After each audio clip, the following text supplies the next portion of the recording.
আসসালামু আলাইকুম ভিউয়ার্স, আশা করি সকলে ভালো আছেন। এখানে আমি 250 গ্রাম মাছ নিয়েছি। মাছগুলো ভালো করে বেছে ধুয়ে নিয়েছি। এরপর প্যানে পরিমাণ মতো রান্নার রেগুলার তেল নিয়ে নিয়েছি। তেল গরম হয়ে গেলে 1 কাপ পরিমাণ পেঁয়াজ কুচি দিয়েছি। পেঁয়াজটা বেশি ভাজবো না, একটু নরম হলে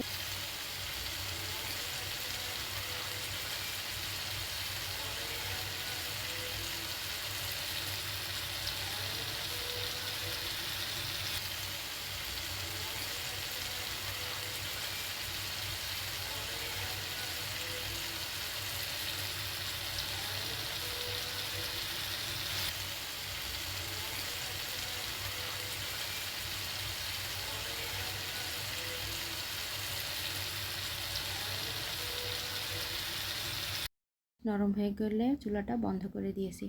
তারপর এর মধ্যে অ্যাড করেছি কাসকি মাছ, ফালি করে রাখা কাঁচামরিচ, লবণ, হলুদ গুঁড়া, ধনিয়া গুঁড়া, 1 টেবিল চামচ আদা রসুন বাটা, 1 টেবিল চামচ জিরা বাটা, 1 টেবিল চামচ সরিষা বাটা।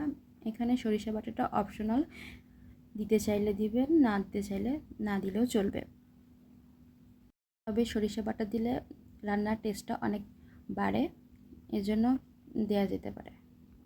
সব মশলাগুলো দেয়া হয়ে গেলে একসাথে মেখে একটু পানি দিয়ে চুলাটা অন করে দিয়েছি।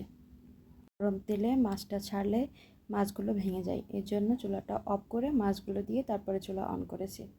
মশলাটা এখানে হাতে মেখে রান্না করেছি, তবে চাইলে মশলাটা কষিয়েও রান্না করা যায়। তবে আমি মনে করি মশলাটা হাতে মেখে রান্না করলে বেশি ভালো হয়।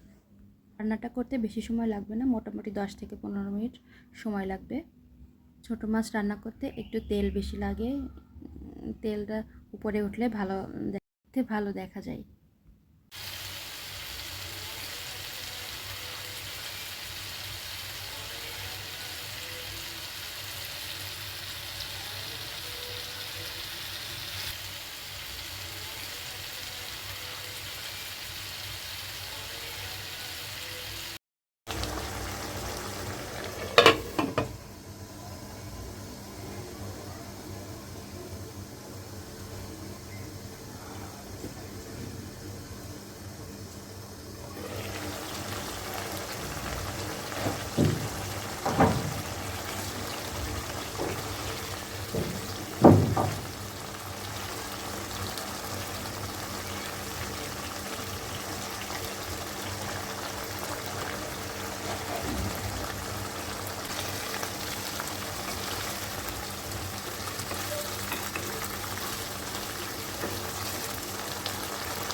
রান্না শেষ, এবার অন্য পাত্রে নামিয়ে নেব।